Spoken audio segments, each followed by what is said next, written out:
Bonjour, je suis Olivier Thibert, je suis le cofondateur de la société Gout. On a démarré l'histoire Gout en 2014, initialement avec un positionnement qui était plus B2C,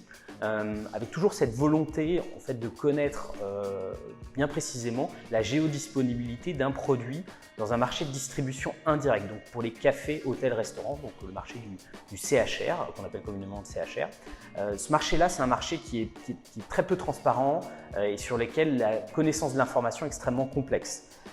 On a commencé cette première approche en 2014 en essayant de fournir des solutions de prise de commande en B2C, donc pour les consommateurs finaux. Et puis en 2016, on s'est très rapidement positionné sur du 100% B2B, donc en fournissant des outils digitaux, donc des applications mobiles qui sont connectées aux ERP, donc aux progiciels des distributeurs, et qui permettent de créer un écosystème entre le café, hôtel, restaurant, le distributeur et la marque comme Pernod,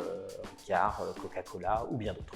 On a intégré l'IMT au tout début de l'aventure, c'est-à-dire en 2014, quand on travaillait encore sur le positionnement des produits, le positionnement de notre valeur ajoutée, ce qu'on avait apporté au marché. Assez rapidement, on a été confronté à pas mal de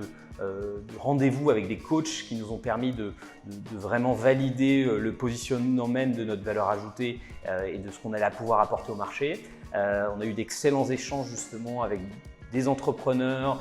qui nous ont fait part en fait, de leur réussite, mais aussi évidemment de leurs échecs à certains moments, qui nous ont permis d'ajuster très rapidement en fait, notre positionnement notamment et d'améliorer la valeur ajoutée qu'on apportait.